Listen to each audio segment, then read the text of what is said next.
So, మనల్ని కాదని వీళ్ళేం చేశారంటే, చైనాకి వీళ్ళని ఆతిథ్యం అనేది ఇచ్చారనమాట. మీరు డెవలప్ చేయండి అనేసి.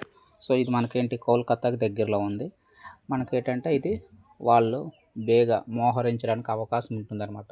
శత్రు దేశమైనటువంటి చైనా ఇక్కడ వ్యూహాత్మక భాగస్వామిగా వీళ్ళు ఇక్కడ పావులు కదపాలని చూస్తున్నారనమాట. అది మనకి చాలా ఇది థ్రెట్ అనమాట. నేషనల్‌కి థ్రెట్. సో, అది ఇక్కడనమాట. అలాగే ఇంకొకటి కూడా ఉందన్నమాట. మనకి బంగ్లాదేశ్‌కి తీస్తా అనేది ఉంది. ఇది కూడా ఏంటంటే చైనా వాళ్ళు మళ్ళీ దీని మీద ప్రాసెసింగ్ అనేది చేస్తున్నారనమాట. ఏంటి ఈ ప్రాజెక్ట్ కూడా మేము నిర్వహిస్తామని ముందుకొచ్చాం, కానీ ఇది కూడా చైనా వాళ్ళకి ఇచ్చారనమాట. సో, ఇది కూడా ఏంటి మనకు తెలుసు, సిలిగుడి కారిడార్ అనేది ఉంది ఇక్కడ. ఓకేనా, సిలిగుడి కారిడార్ దగ్గరలోనే ఈ తీస్తా అనేది కూడా ప్రాజెక్ట్ అనేది కూడా చేస్తున్నారు. ఈ సిలిగుడి కారిడార్ మనకు చెప్పవసరం లేదు. ఇదేంటి మనకి చాలా ఇంపార్టెంట్ అనమాట, చికెన్ నెక్. ఓకేనా, సో ఇక్కడ మన భారతదేశానికి ఇది వ్యూహాత్మక ప్రదేశం అనమాట. శత్రువుల్ని మనం మోహరించాలన్నా ఇక్కడ చాలా ఇంపార్టెంట్ పాయింట్ ఇది. సో ఈ దగ్గరలోనే ఈ తీస్తా అనేది కూడా ఉందన్నమాట. సో ఇక్కడ కూడా చైనా ఆధిపత్యం చెలాయించాలని చూస్తుంది. అది మనకి కొంచెం నేషనల్ థ్రెట్గానే భావించవచ్చు అనమాట. సో ఇవన్నీ మనకేంటంటే నేషనల్ ఎమర్జెన్సీ థ్రెట్ కింద రావచ్చు అనమాట. సో ఇంటర్నేషనల్ రిలేషన్లో భాగంగా దీన్ని మనం చూడాలి. సో రీసెంట్గా చూస్తున్నాం, ఫిబ్రవరి 28 నుంచి మనకేంటంటే oils, petroleum and diesel, crude oils వీటిలో భారతదేశమే కాదు ప్రపంచవ్యాప్తంగా అన్ని దేశాలు కూడా సతమతం అవుతున్నాయి అన్నమాట. సో అయినా భారతదేశం మీద అది స్వల్పకాలమే ఉంటుంది, పెద్దగా మనకి ఎఫెక్ట్ ఉండదు అనేసి ఈ ఆర్టికల్ చెప్తుంది. ఎందుకంటే పెద్దగా ప్రభావం ఉండదంటే, ఎప్పుడైతే హర్ముజ్ జలసంధిని మూసేశారో సో ఇక్కడి నుంచే దాదాపుగా 20% అనేది మనకి ఏమవుతుందంటే ప్రపంచవ్యాప్తంగా చమురు అనేది సరఫరా అనేది అవుతుంది. అయితే దీని మీద మనం బేస్ అయ్యి లేమన్నమాట. చాలా సదుపాయాలు మనకు ఉన్నాయి, ఆల్టర్నేటివ్ రూట్స్ అనేవి మనకు ఉన్నాయన్నమాట. ఇప్పటికే మనం ఎలక్ట్ అయ్యి అవి నిర్మించుకున్నాం. ఏంటి అవంటే, ఫస్ట్ వన్ వచ్చేసి మనకి యూఏఈ. దీని నుంచి బాగా మనం ఏమయ్యామంటే దిగుమతులను పెంపొందించుకున్నాం. అలాగే సౌదీ అరేబియా నుంచి కూడా, అలాగే తర్వాత రష్యా. సో మనం ఏంటంటే మెల్లమెల్లగా మనకి ఇన్ని తోవలు ఉన్నాయన్నమాట. ఆల్రెడీ ఇవన్నీ ఆన్ ద వేలో ఉన్నాయి. ప్లస్ ఇవి ఇప్పుడు మనం దిగుమతి చేసుకుంటున్నాం, పెంచుకున్నాం. తర్వాత అమెరికా కూడా మనకు భాగస్వామ్యంగా ఉంది. సో ఇలాగా ఇన్ని రూట్స్ ఉన్నాయి కాబట్టి ఈ హర్ముజ్ జలసంధి మూసేసిన మనకు అంతగా ఎఫెక్ట్ అనేది ఉండదు అని చెప్తున్నాం. అంటే ఉన్నా అది స్వల్పకాలమే ఉంటుంది, పెద్దగా భారతదేశ ఆర్థిక వ్యవస్థ మీద అంతగా ఉండదని చెప్తున్నారు. ఒకవేళ ఇప్పటికిప్పుడు ఈ హర్ముజ్ జలసంధి మీద టోల్ ట్యాక్స్ కలెక్ట్ చేసిన మనకి ఒక్కొక్క బ్యారెల్కి $1 పెంచిన మనకి ఏమవుతుందంటే దాదాపు 17 కోట్ల రూపాయలు అనేది అదనంగా మనకి భారం అనేది పడుతుందండి. సో 1 బ్యారెల్ ముడి చమురు అంటే ఎంత, దాదాపుగా 159 లీటర్లు అనమాట, 160 లీటర్స్. సో ఇదంతా కూడా స్వల్పకాలమే ఉంటుంది, మనకు దీర్ఘకాలంలో ఎటువంటి ఇబ్బంది ఉండదని చెప్తున్నారనమాట. సో అదేవిధంగా ఇక్కడ మనం చూస్తే మనకొకటి డిమాండ్ సరఫరా, మనకి సప్లై డిమాండ్ సూత్రం మనకు తెలుసు.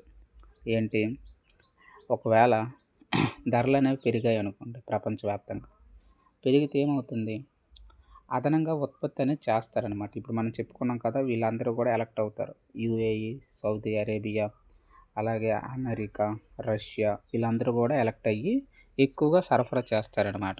సో ప్రపంచవ్యాప్తంగా ఎప్పుడైతే ఎక్కువ సరఫరా చేస్తారో, అంటే ఎక్కువగా ప్రొడక్ట్ అనేది ఉత్పత్తి చేస్తారు, తర్వాత ఏమవుతుంది, వాటి వల్ల ఇప్పుడు డిమాండ్ అనేది తక్కువ అయిపోతుంది. ఎందుకు, ఉత్పత్తి ఎక్కువ ఉంది కదా, సరఫరా అనేది ఎక్కువ ఉంది కాబట్టి ఆటోమేటిక్గా డిమాండ్ అనేది తగ్గిపోద్ది. ఎప్పుడైతే డిమాండ్ తగ్గిపోయిందో ఆటోమేటిక్గా ధరలు అనేవి తగ్గిపోతాయి. ఇది మనకు తెలుసు, ఇదే మనకి సప్లై డిమాండ్ ఫార్ములా అన్నమాట. ఓకేనండి, సో ఇది చాలా ఇంపార్టెంట్. సో ఈ సప్లై డిమాండ్ అయినటువంటి ఫార్ములా మీదే మనకి ఎంటైర్ ఎకానమీ అనేది డిపెండ్ అయి ఉంటుంది అనమాట. దానికి ప్రభుత్వం అనేది చర్యలు తీసుకుంటుంది ఎప్పుడు. ఏంటి, ఎప్పుడైతే ధరలు పెరుగుతాయో ఆ ధరలను తగ్గించడానికి ప్రభుత్వం అయితే కోసలోటును అమలు చేస్తుంది. అదే ఆర్బీఐ అయితే మానిటరింగ్ పాలసీ అమలు చేసి ఎప్పుడు కూడా మన ద్రవ్యోల్బణం అనేది ఆర్బీఐ ఎప్పుడు కూడా +2.6 ఇండైరెక్ట్గా చెప్పాలంటే +or-2గా ఇది ఉంచుతుందన్నమాట. +or-2గా ఉంచుతుంది. దేనికి? +or-4కి ప్లస్ అయిందనుకో 6 అవుతుంది, మైనస్ అయితే ఈ +4 2 అవుతుంది. అంటే ఎంటైర్ మన ఇన్ఫ్లేషన్ రేట్ అనేది ఎంతలో ఉంటుంది? 2 నుంచి 6 మధ్యలో ఎప్పుడు కూడా ఉంచడానికి ట్రై చేస్తుంది అనమాట. కొన్ని నామ్స్ చర్యలు అయితే తీసుకుంటుంది, క్వాంటిటేటివ్ లేదా క్వాలిటేటివ్ చర్యలు ఉపయోగించి. ఏంటి, ఆర్బీఐ ఏం చేస్తుంది? రెపో రేట్లని, రివర్స్ రెపో రేట్లని, సిఆర్ఆర్, ఎస్ఎల్ఆర్ ఇవన్నిటిని కూడా పరిమితం చేసి ప్రజల యొక్క ద్రవ్యోల్బణం శక్తిని, ఎప్పుడైతే ద్రవ్యోల్బణం మనకి స్టేట్లో కానీ రాష్ట్రంలో కానీ దేశంలో కానీ ఉంటుందో అప్పుడు వెంటనే ఏం చేస్తుంది? ఈ పాలసీస్ని అమలు చేసి ద్రవ్యోల్బణం ఉన్నప్పుడు ఏం చేస్తుందంటే, ద్రవ్యోల్బణం అంటే మనకు తెలుసు ఏంటి, వస్తువుల ధరలు, ద్రవ్య సరఫరా పెరిగిపోతుంది అనమాట. అలాగే వస్తువులకి ధరలు ఎక్కువగా ఉంటాయి. సో వాటిని ఈ నామ్స్ ఉపయోగించి తగ్గిస్తుంది అనమాట. ప్రతి ద్రవ్యోల్బణం ఉన్నప్పుడు ఏం చేస్తుంది? ప్రతి ద్రవ్యోల్బణం అంటే ఏంటి, ధరలు బాగా పడిపోతాయి. సో గవర్నమెంట్స్ అలాగే ఆర్బీఐ ధరలను పైకి ఎత్తడానికి ట్రై చేస్తాయి అన్నమాట. మంచిగా సప్లై చేసి ధరలను తగ్గిస్తుంది అనమాట, డిమాండ్ తగ్గిస్తుంది. అది ఎనీవే ఇక్కడ మనం ఆర్టికల్ చూసుకుంటే ఏదైనా ఈ యొక్క ముడి చమురు యొక్క ప్రాసెసింగ్ అవ్వచ్చు, ఈ యొక్క ధరలు అనేవి మనకి స్వల్పకాలికమని చెప్తున్నారు. సో నెక్స్ట్ ఆర్టికల్కి వచ్చేసరికి మనకు తెలుసు మోదీ గారు ఏం చేశారంటే పిఎం విశ్వకర్మ పథకాన్ని అయితే తెచ్చారు 2023లో, పిఎం విశ్వకర్మ. సో ఇందులో భాగంగా ఏంటంటే చేతి వృత్తులు ఏవైతే ఉన్నాయో సాంప్రదాయ చేతి వృత్తులు దాదాపుగా మనకి 18 చేతి వృత్తులు ఉన్నాయి. సో ఈ 18 చేతి వృత్తులు కూడా మనకి ఎటువంటి పూచీకత్తు లేకుండా డబ్బులు అయితే ఇచ్చారనమాట. ఓకేనా? సో తొలి విడతగా ఎంతమందికి ఇచ్చారంటే పూచీకత్తు లేకుండా ఏ డాక్యుమెంట్స్ మనం సబ్మిట్ చేయాల్సిన లేదు. సో ఇచ్చే దాంట్లో ఏ స్టేట్స్ నెంబర్ 1గా ఉన్నాయి. పార్లమెంట్ అయితే ఇక్కడ లోక్సభలో అయితే చెప్పారు, లోక్సభలో చూద్దాం. కర్ణాటక 128,432 మందికి ఇచ్చారనమాట. కర్ణాటక చూసుకుంటే అది నెంబర్ 1లో ఉంది. మహారాష్ట్ర 62, మనం ఎక్కడ ఉన్నాం? 4వ స్థానంలో ఉన్నాం. 55,715 మందికి అయితే మన స్టేట్లో అయితే ఇచ్చారనమాట ఈ చేతి వృత్తులకి. సో నెక్స్ట్ ఆర్టికల్ వచ్చేసరికి తమిళనాడును కాదని ఏపీకి. ఏంటి, అడిడాస్ అనేటటువంటి సంస్థ ఉంది కదా, బూట్లు తయారు చేసేటటువంటి సంస్థ. దీనిలో బూట్లు తయారు చేయడం అవ్వచ్చు, ఆ బూట్లని మనం సప్లై చేయడానికి ఒక ఇందులో సబ్ ఉందన్నమాట, భాగస్వామిగా ఇంకోటి ఉంది. అదే ఏంటంటే ఆస్వింగ్ కంపెనీ. ఈ ఆస్వింగ్ కంపెనీ తొలి యూనిట్ను మన ఆంధ్రప్రదేశ్లో లాంచ్ చేస్తుంది అనమాట. యాక్చువల్గా అయితే తమిళనాడులో అయితే అప్రూవల్ అయితే వచ్చింది. ఓకేనా? సో వచ్చేసిన మళ్ళీ ఏమైంది, తమిళనాడులో తూత్తుకుడి జిల్లాలో ప్లాంట్ అయితే ఏర్పాటు చేయడానికి అనుకున్నారు. కానీ మన ఏపీ పాలసీస్ నచ్చి దీనికి షిఫ్ట్ అయ్యారనమాట. ఇక్కడ మెయిన్ అట్రాక్షన్ ఏంటంటే సింగిల్ విండో సిస్టమ్ అయితే ఉంది కదా. సో అందువల్ల మనకి ఏపీకి అయితే వీళ్ళు మొగ్గు చూపారనమాట. ఏంటి సింగిల్ విండో అంటే ఇప్పుడు ఒక ప్రాజెక్ట్ కానీ, ఒక ప్లాంట్ కానీ, ఒక సంస్థ ఏర్పాటు చేయాలన్నా మనకి ఏంటి, ప్రతి శాఖ నుంచి దాదాపు 15 శాఖల నుంచి మనం అనుమతులు తీసుకోవాలన్నమాట. దానికి అన్ని శాఖల నుంచి క్లియరెన్స్ అవ్వాలి. ఫైనాన్స్ డిపార్ట్మెంట్ అవ్వచ్చు, ఇరిగేషన్ డిపార్ట్మెంట్ అవ్వచ్చు, ఫారెస్ట్ డిపార్ట్మెంట్ అవ్వచ్చు, ఇలా సోషల్ అండ్ సెక్యూరిటీ, ఇలా అన్ని డిపార్ట్మెంట్స్ నుంచి మనకి అనుమతులు అనేవి రావాలి. సో ఇవన్నీ కూడా ఎట్ ఏ టైం వస్తాయి అన్నమాట, వన్ షాట్. అదే మనకి సింగిల్ డిస్క్ అనమాట. విండో పద్ధతిని తెచ్చుకున్నాం, అది ఆల్రెడీ అమలు చేస్తున్నాం. ఈజీ ఆఫ్ డూయింగ్ బిజినెస్లో కూడా ఏపీ అనేది నెంబర్ 1గా ఉంది. ఎక్కువ పత్రాలు అవసరం లేదు, ఒక పత్రంతో గన్ షాట్లో తేలిపోతుంది, అనుమతులు అయితే వచ్చేస్తాయి. సో అందులోని భాగంగా మనకు ప్రభుత్వం ఏంటంటే 100 ఎకరాలు అయితే కేటాయించింది ఈ యొక్క సంస్థకి. ఓకేనా. చిత్తూరులో అయితే ఇది ఏర్పాటు చేస్తున్నారండి. ఓకేనా. ఎక్కడంటే చిత్తూరులో గుడిపల్లి మండలంలో పోగురుపల్లిలో ఇది ఏర్పాటు చేస్తున్నారు. ఓకేనా. అయితే ఇది 3 విడతల్లో అయితే చేస్తున్నారు. 898 కోట్ల పెట్టుబడి అయితే పెడుతున్నారు. దాదాపుగా మనకి 17,000 మందికి అయితే ఉపాధి లభిస్తుందని చెప్తున్నారు. ఓకేనా. సో ఇది చాలా ఇంపార్టెంట్. ఇది ఇప్పుడు ప్రారంభిస్తామంటే జూలై 3 ఆర్ 4 అప్పుడు మళ్ళీ డీప్గా డిస్కస్ చేద్దాం. దీనివల్ల ఈ కంపెనీని చూసి మరికొన్ని కంపెనీలు రావడానికి అవకాశం ఉంటుందన్నమాట. బ్యాక్డ్రాప్లో మనం ఏం చదువుకోవాలి, ఇండస్ట్రియల్ పాలసీ 24-29 మనం చదువుకోవాలి. సో ఇందులో భాగంగా అనుమతులు కావాలంటే ఏ నామ్స్ పాటించాలి ఇవన్నీ కూడా మనకి ఇక్కడ చెప్తారు. సో నెక్స్ట్ వచ్చేసరికి రాష్ట్రంలో అయితే ఎల్‌నినో ఎఫెక్ట్ వల్ల మనకేమైందంటే జల నిధులు అయితే తగ్గాయండి. సో అదే ఇక్కడ ఆర్టికల్ చెప్తున్నారు. ఎక్కడెక్కడ ఎంత స్టోరేజ్ ఉంది అనేది చెప్తున్నారు. మనకు తెలుసు ఇప్పటివరకు ఏంటంటే కిందటి ఏడాది ఇదే టైంతో పోల్చుకుంటే కిందటి ఏడాది మనకి 564 టీఎంసీలు ఉండేదండి. సో అదే ఇప్పుడు చూసుకుంటే 416 ఉన్నాయి. సో అంటే దాదాపుగా రాష్ట్రంలో అన్ని నీటి మట్టాలు కూడా తగ్గాయి అని చెప్తున్నారు. సో ఇది యొక్క ఆర్టికల్ అనమాట. ఓకేనా. సో ఇది మనకి అంతగా పాయింట్ కాదు. నెక్స్ట్ సో ఇక్కడ నెక్స్ట్ ఆర్టికల్ వచ్చేసరికి చూసుకుంటే ఏపీ ఎండిసికి గుదిబండ కానున్న జిఎస్టీ.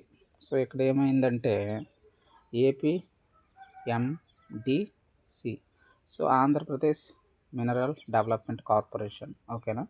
సో అంటే ఇది ఏంటంటే ఏపీ ఖనిజాభివృద్ధి సంస్థ అనమాట.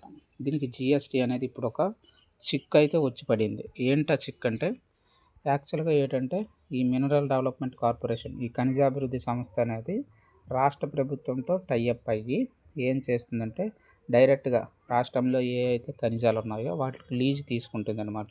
లీజ్ తీసుకొని ప్రీమియంగా 5% అనేది అయితే కట్టేస్తుంది ముందే. సో అవి 5% చూసుకుంటే దాదాపుగా 438 లీజ్ ఉన్నాయి కదా. సో ఈ 438 లీజు ఖనిజ నిల్వలు ఉన్నాయి. వాటి యొక్క విలువ ఎంత అంటే అప్రాక్సిమేట్గా 1,80,000 కోట్లు అనమాట. ఓకేనా. సో దీనికి ప్రీమియం 5% కట్టాలి. 5% అంటే 9,000 కోట్లు. సో అదైతే చెల్లించాం. అదైతే ప్రాబ్లం లేదు. ఎవరికి? ఏపీ ప్రభుత్వానికి మినరల్ డెవలప్మెంట్ కార్పొరేషన్ అయితే చెల్లించింది. ఎలా? బాండ్లు ఇష్యూ చేసి దాని దగ్గర ఉన్న బాండ్లు ఇష్యూ చేసి అమౌంట్ అయితే పే చేసింది. ఇప్పుడు ఏంటంటే అసలైన చిక్కు ఎప్పుడు వచ్చింది, దీని మీద మీరు జిఎస్టీ కట్టాలి 18% అనేసి కేంద్రం చెప్పింది. సో ఇప్పటికిప్పుడు 18% అంటే మేము ఎక్కడ తెస్తామనేసి మినరల్ డెవలప్మెంట్ కార్పొరేషన్ అనేది ఇక్కడ ఇష్యూ అయితే జరుగుతుంది. అది చూడాలి. మనకి 18% అంటే ఎంత? 1,620 కోట్లు కట్టాలి. ఇప్పటికిప్పుడు ఈ 9 కోట్లకు ఈ 9,000 కోట్లకు 18% అంటే ఎంత వస్తుంది? 1,620 కోట్లు వస్తుంది. సో ఈ 1,620 కోట్లు ఇప్పటికిప్పుడు మేము ఎక్కడ తేవాలంటే కొంచెం ఇది ఆ మేర నిధులైతే లేవు. చూడాలి ఎలా సాల్వ్ చేస్తారు. కేంద్రంతో సంప్రదింపులు జరుపుతున్నాం. టైం అయినా ఇవ్వండి లేదా కొంచెం తగ్గించండి అనేసి. సో 18% అన్నారు కదా. 18%లో మళ్ళీ ఏంటి, కేంద్రం వాటా 9% ఉంది, రాష్ట్రం వాటా 9% ఉంది. ఆ లెక్కను చూసుకుంటే అర్థం ఏంటి, మనం 1,620 కోట్లు కట్టవసరం లేదు. 16లో సగం 8, 20లో సగం 10. సో 810 కోట్లు కడితే సరిపోతుంది. సో ఆ ప్రతిపాదన కూడా చూస్తున్నారు. సో ఇంకెంత అనేది అమౌంట్ అనేది డిసైడ్ అవ్వలేదు. దీన్ని మనం ఎకానమీలో భాగంగా చూడవచ్చు ఈ ఆర్టికల్. సో ఆంధ్రప్రదేశ్ ప్రభుత్వం ఏం చెప్తుందంటే మనకి విభిన్న సంస్థలతో సమన్వయం అయ్యి అన్ని సంస్థలు కూడా టైఅప్ భాగస్వామ్యం అనేది అవ్వాలన్నమాట. దేనిలోనా? మన ఆర్థిక వ్యవస్థలో అనేసి చెప్తున్నారు. అందుకే ఏపీ ఫస్ట్ కంపెనీ ఏర్పాటు చేస్తున్నాము. దీనికి ఇనీషియల్ ఫండ్గా 5 కోట్లు అనమాట. 5 కోట్ల మూలధనంతో ఇది సీడ్ క్యాపిటల్తో ప్రారంభం అనేది జరుగుతుంది. సో ఇందులో భాగంగా ఏంటంటే ఏరోస్పేస్ అండ్ డిఫెన్స్, అలాగే స్పేస్ టెక్నాలజీ, అలాగే సెమీ కండక్టర్స్, అలాగే క్వాంటమ్ టెక్నాలజీ, అలాగే హెల్త్ కేర్. సో ఇలా అన్ని రంగాలు కూడా ఒక తాటిపైకి తెచ్చి అభివృద్ధి పదంగా మనకు నిలవడానికి ఆంధ్రప్రదేశ్ రాష్ట్రం తరపున భాగస్వామ్యులు కండి అనేసి ఏపీ ఫస్ట్ కంపెనీ అయితే ఏర్పాటు చేశారు ప్రభుత్వం. సో అన్ని సంస్థలతో టైఅప్ అవ్వాలన్నమాట. ఇందులో ఇస్రో అవ్వచ్చు, ఐసీఆర్ అవ్వచ్చు, ఐఐటి అవ్వచ్చు, ఇలా అన్నిట్లో కూడా లింకప్ చేసుకుంటూ మనకి దేశాన్ని, ఆంధ్రదేశాన్ని మనకి ప్రగతి పదంలో నడిపించడానికి ఇది ఉపయోగపడుతుందని చెప్తున్నారనమాట.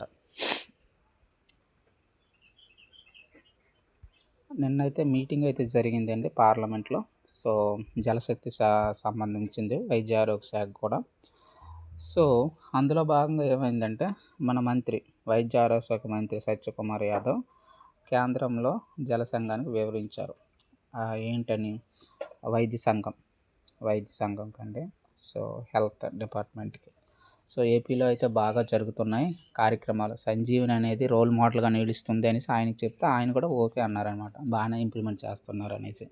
సో దాని మెయిన్ పాయింట్ ఏంటంటే మనకి ఇక్కడ, సో ఈ సంజీవని అనేటటువంటి దేనికి సంబంధించింది, దీని బ్యాక్ డ్రాప్ ఏంటి మనం చదువుకోవాలి. సో సంజీవని అనేది ఏంటంటే ఓపీ నుంచి డిశ్చార్జ్ వరకు, సో వైద్యంలో ఓపీ నుంచి డిశ్చార్జ్ వరకు అంతా డిజిటలైజేషన్ ప్రాసెస్ జరుగుతుంది అనేసి ఇది ఒక ప్రత్యేకమైనటువంటి ఆన్లైన్ ప్లాట్ఫామ్.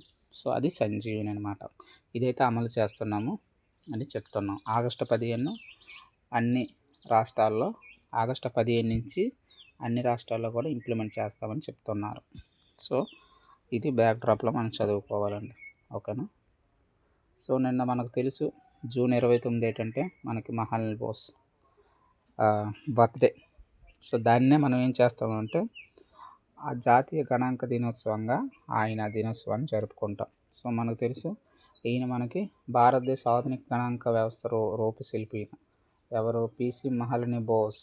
మనకు తెలుసు ఈయన పారిశ్రామిక తీర్మానంలో భాగంగా ప్రణాళికల్లో 2వ ప్రణాళిక ఈయన అనుసరించే తీసుకున్నాం, ఈయన ప్రతిపాదనే, ఓకేనండి.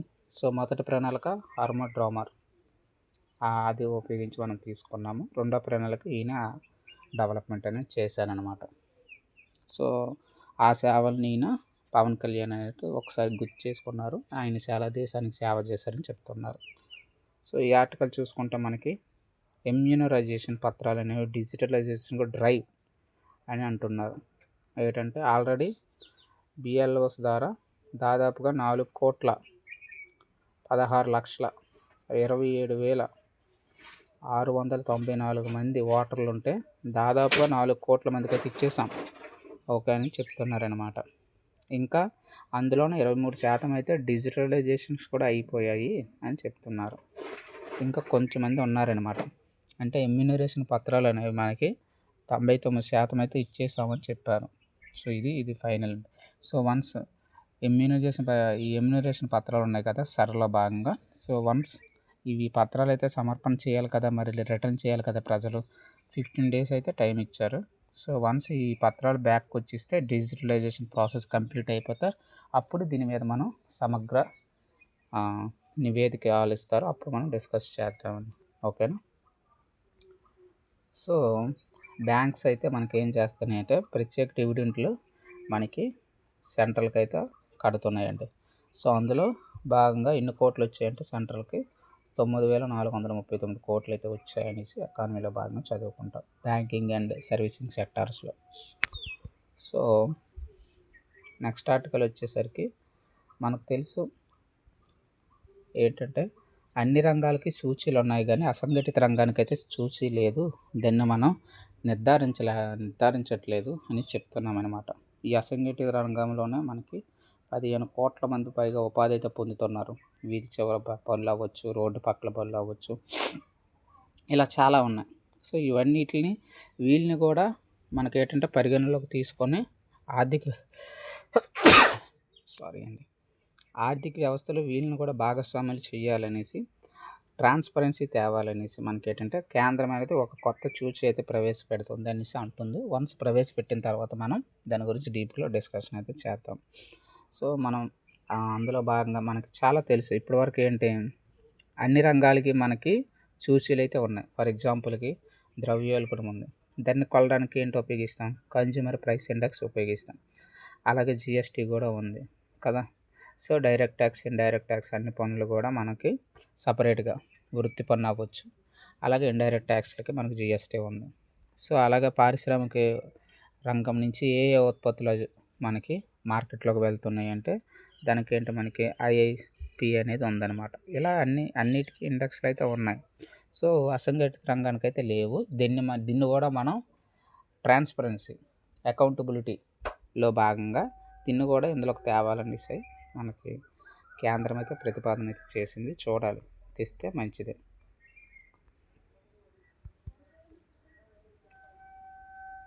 సో కేంద్ర మంత్రి శివరాజ్ సింగ్ చౌహాన్ అయితే ప్రశంసించారండి. ఎందుకంటే అందరికంటే ముందుగానే మనం బడ్జెట్లో కేటాయింపులు అయితే చేశాము విబి రామ్జీ పథకానికి, అందుకే ఆయన ప్రశంసించారు. సో పవన్ కళ్యాణ్ గారు వెళ్ళి రిక్వెస్ట్ చేశారనమాట, మా దాంట్లో ప్రారంభించండి అంటే జూలైలో వచ్చి ప్రారంభం అనేది జరుగుతుంది తిరుపతిలోనే అంటున్నారు. సో ఇందులో భాగంగా కేంద్రం అయితే 95,000 పైచిలుకు కోట్లు అయితే కేటాయించిందండి రాష్ట్రాలకి. సో అందులో ఏపీ రాష్ట్రానికి వచ్చేసి మనకి 7,000 పైచిలుకు కోట్లు అయితే కేటాయింపు జరిగింది. సో ఇది కేంద్రం వాటా. మరి మన రాష్ట్రం వాటా ఎంత? 5,142 కోట్లు. సో టోటల్ ఇది 7,000 పైచిలుకు, మనం కేటాయింపు 5,400 కోట్లు, మొత్తం కలిపి 12,000 పైచిలుకు కోట్లు అయితే ఈ పథకానికి అయితే కేటాయింపు అనేది జరిగిందండి. ఓకేనా? విబిజీ రామ్జీ పథకానికి, విబిజీ రామ్జీ. ఓకేనా? సో ఇది పథకం అండి. వికసిత్ భారత్ ఇదేంటంటే గ్రామీణ అనమాట, Rozgar and Ajeevika mission guarantee. ఈ ఫస్ట్ జీ అనేది గ్యారంటీ కిందకు వస్తుందండి, లాస్ట్ జీ అనేది గ్రామీణ కిందకు వస్తుంది. అది మనం గుర్తుంచుకోవాలి. విబిజీ రామ్జీ అనేసి. సో ఇంతకుముందు ఇది 2005లో తెచ్చాము, మహాత్మా గాంధీ జాతీయ గ్రామీణ ఉపాధి హామీ పథకం కింద. దీన్ని అయితే వీళ్ళు మార్పు చేశారు. వికసిత్ భారత్ గ్యారంటీ ఎవరికి? రోజ్గార్ అండ్ ఆజీవిక మిషన్ గ్రామీణ. సో అది దీని యొక్క నేమ్ అండి. సో మనం కూడా కేటాయింపులు అయితే బాగా చేసాము, అందుకే మన దాంట్లో అయితే ప్రారంభం అయితే చేస్తున్నాం అనమాట. బ్యాక్ డ్రాప్లో ఇది మనం చదువుకోవాలి. సో నెక్స్ట్ వచ్చేసరికి ఏపీ అయితే నెంబర్ 1లో ఉన్నది అనేసి మనం చెప్తున్నాం అనమాట. ఏంటి అందులో? మహిళలకి పరిశ్రమల్లో కూడా భాగస్వామ్యం కల్పించడంలో. సో ఇక్కడ మనం చూసుకుంటే 2025-26లో 147,000 మందికి డ్వాక్రా మహిళలకైతే రుణాలు ఇచ్చాము. వాళ్ళని ఆ రుణాల ద్వారా వాళ్ళు వివిధ రంగాల్లో పెట్టుబడి పెట్టి లాభార్జన కూడా చేస్తున్నారని చెప్తున్నారనమాట. సో దీన్ని మనం ఫస్ట్ స్థానంలో అయితే మనమే ఉన్నాం. ఓకేనండి. సో రెండో స్థానంలో మనకి ఎవరు ఉన్నారంటే మనకి తెలంగాణ ఉంది. తర్వాత మూడో స్థానంలో ఉత్తరప్రదేశ్ అనేది ఉందన్నమాట. సో ఇలాగా మనకి చూసుకుంటే ఒక పథకం అయితే ఉంది, ప్రధానమంత్రి సూక్ష్మ ఆహార శుద్ధి పరిశ్రమల క్రమబద్ధీకరణ. సో ఈ పథకం కూడా వినియోగించుకోవడంలో మనమే నెంబర్ 1గా ఉన్నామన్నమాట. ఆ తర్వాత మనకి తర్వాత స్థానంలో మహారాష్ట్ర, ఒడిస్సా అయితే ఉన్నాయని చెప్తున్నారనమాట. అయితే ఇందులో భాగంగా ఏంటంటే తర్వాత మనం ఈ 147,000 మంది ఉన్నారు కదా, సో 2030కి 5 లక్షలకి దీన్ని మహిళల్ని ఇందులో భాగస్వామ్యం చెయ్యాలి అని ఆంధ్రప్రదేశ్ ప్రభుత్వం అయితే టార్గెట్ పెట్టుకుంది. సో ఇందులో భాగంగా 2047 స్వర్ణాంధ్ర విజన్లో ఇదొక పాయింట్ కూడా. మహిళ యొక్క భాగస్వామ్యం LF రేట్ అనమాట. ఓకేనా? సో ఈ రేటు కూడా పెంచాలి. అలాగే ఉమెన్స్ పార్టిసిపేషన్ రేట్ WPR కూడా పెంచాలి. ఇది ప్రస్తుతానికి 45% ఉందన్నమాట. 45.6% women participation rate. 24-25 socio economic survey ప్రకారము ఉమెన్ పార్టిసిపేషన్ రేటు 45.6 ఉంది. సో దీన్ని 2047కి స్వర్ణాంధ్ర విజన్లో భాగంగా దీన్ని ఎంతకు పెంచుతున్నారంటే 80%కి పెంచాలి. ఇది మన టార్గెట్. సో అలాగే మనం 2047 కల్లా $2.2 ట్రిలియన్ చేరుకోవాలి ఆర్థికంగా లక్ష్యం పెట్టుకున్నాం. ప్రస్తుతం మన ఆర్థిక వ్యవస్థ 16 లక్షల కోట్లు ఉంది ఆంధ్రప్రదేశ్. సో దీన్ని మనం ఎంతకు పెట్టుకున్నామంటే టార్గెట్ 2047కి 308 లక్షల కోట్లు అయితే పెట్టుకున్నాం. సో ఇది ఏపీ టార్గెట్ అనమాట. సో ఇందులో భాగంగా మనం ఇవన్నీ బ్యాక్ డ్రాప్లో చదువుకోవాలన్నమాట. 2047 ఇందులో ఎన్ని సూత్రాలు ఉన్నాయి మనకి? 10. సో ఇది కూడా ఇంపార్టెంట్. సో ఇలా తాజాగా రిలీజ్ చేసినటువంటి కేంద్ర గ్రామీణాభివృద్ధి శాఖలో మనం ఏపీ అయితే నెంబర్గా ఉన్నాం. మహిళల పార్టిసిపేషన్ రేట్ కూడా బాగుంది అనేసి చెప్తున్నారండి. ఓకేనా. నెక్స్ట్ ఆర్టికల్ వచ్చేసరికి 2 భిన్న ధోరణులు అయితే మనం చూస్తున్నాం అన్నమాట భూమి మీద. ఒక పక్క ఉత్తర అమెరికాలోనే, ఇంకో పక్క యూరోప్ కాంటినెంట్లోను. ఎందుకంటే ఎల్నినో ఎఫెక్ట్ వల్ల మన భారతదేశంలో కూడా ఈసారి ఋతుపవనాలు అయితే బలహీనపడ్డాయండి. ఓకేనా. సో అందులో భాగంగా ఇక్కడ మనం చూసుకుంటే హీట్ డోమ్ అనేటటువంటిది మనకి యూరోప్ ప్రాంతం మీదుగా వెళ్తుంది అన్నమాట. ఎందుకంటే భూమి అనేది వేడెక్కడం వల్ల, సహారా మీద వెళ్ళేటటువంటి గాలుల వల్ల యూరోప్ కాంటినెంట్ అంతా కూడా మనకి చాలా హీట్ అనేది వస్తుంది అనమాట. 40+ డిగ్రీస్ అనేది నమోదు చేస్తుంది అని చెప్తున్నారు ఇక్కడ. హీట్ డోమ్ అంటే ఏది కాదండి.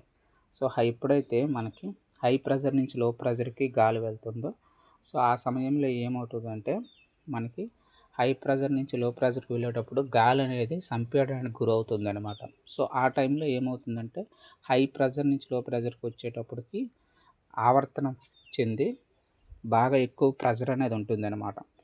సో ఆ టైంలో ఏమవుతుందంటే మనకి ఆ కింద, ఇది ఫర్ ఎగ్జాంపుల్ హై ప్రెషర్ అనుకుందాం, పైన ఉంది, ఈ లో ప్రెషర్ కింద ఉంది. ఓకేనా. సో ఇక్కడ ఏమవుతుందంటే హై ప్రెషర్ నుంచి లో ప్రెషర్కి వచ్చేటప్పటికి వేడి గాలి అంతా మనకి ఏమవుతుందంటే కిందకి చేరి ఒక దగ్గర ఆధికృతం అవుతుంది అనమాట. దీనివల్ల ఏమవుతుంది, కిందకి దిగుతున్న గాలి అనేది ఎక్కువ ప్రెషర్కి గురవుతుంది అనమాట. ఈ గురవడం వల్ల ఏమవుతుంది, ఇక్కడ మేఘాలు అనేవి ఏర్పడవాలి.